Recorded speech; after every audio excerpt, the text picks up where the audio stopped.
Chapter 5. After this there was a feast of the Jews, and Jesus went up to Jerusalem. Now there is in Jerusalem by the sheep gate a pool, which is called in Hebrew Bethesda, having 5 porches. In these lay a great multitude of sick people, blind, lame, paralyzed, waiting for the moving of the water. For an angel went down at a certain time into the pool and stirred up the water. Then whoever stepped in first, after the stirring of the water, was made well of whatever disease he had. Now a certain man was there who had an infirmity 38 years. When Jesus saw him lying there, and knew that he already had been in that condition a long time, he said to him, "Do you want to be made well?" The sick man answered him, "Sir, I have no man to put me into the pool when the water is stirred up, but while I am coming another steps down before me." Jesus said to him, "Rise, take up your bed and walk." And immediately the man was made well, took up his bed and walked. And that day was the Sabbath. The Jews therefore said to him who was cured, "It is the Sabbath. It is not lawful for you to carry your bed." He answered them, "He who made me well said to me, 'Take up your bed and walk.'" Then they asked him, "Who is the man who said to you, 'Take up your bed and walk'?" But the one who was healed did not know who it was, for Jesus had withdrawn, a multitude being in that place. Afterward, Jesus found him in the temple and said to him, "See, you have been made well. Sin no more, lest a worse thing come upon you." The man departed and told the Jews that it was Jesus who had made him well. For this reason the Jews persecuted Jesus and sought to kill him, because he had done these things on the Sabbath. But Jesus answered them, "My Father has been working until now, and I have been working." Therefore the Jews sought all the more to kill him, because he not only broke the Sabbath, but also said that God was his Father, making himself equal with God. Then Jesus answered and said to them, "Most assuredly I say to you, the Son can do nothing of himself but what he sees the Father do. For whatever he does, the Son also does in like manner. For the Father loves the Son, and shows him all things that he himself does. And he will show him greater works than these, that you may marvel. For as the Father raises the dead and gives life to them, even so the Son gives life to whom he will.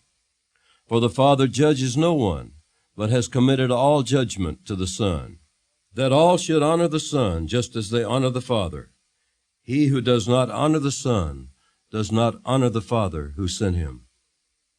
Most assuredly I say to you, he who hears my word and believes in him who sent me has everlasting life, and shall not come into judgment, but has passed from death into life. Most assuredly I say to you, the hour is coming, and now is, when the dead will hear the voice of the Son of God, and those who hear will live. For as the Father has life in himself, so he has granted the Son to have life in himself, and has given him authority to execute judgment also, because he is the Son of Man. Do not marvel at this, for the hour is coming in which all who are in the graves will hear his voice and come forth, those who have done good to the resurrection of life, and those who have done evil to the resurrection of condemnation. I can of myself do nothing. As I hear, I judge, and my judgment is righteous, because I do not seek my own will, but the will of the Father who sent me. If I bear witness of myself, my witness is not true. There is another who bears witness of me, and I know that the witness which he witnesses of me is true. You have sent to John, and he has bore witness to the truth.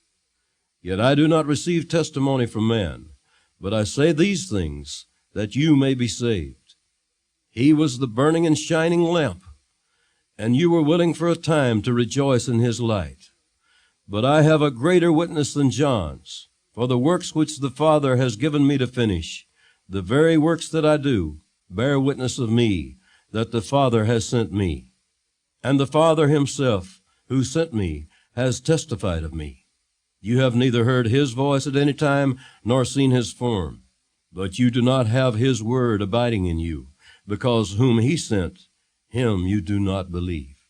You search the Scriptures, for in them you think you have eternal life, and these are they which testify of me. But you are not willing to come to me, that you may have life. I do not receive honor from men, but I know you, that you do not have the love of God in you.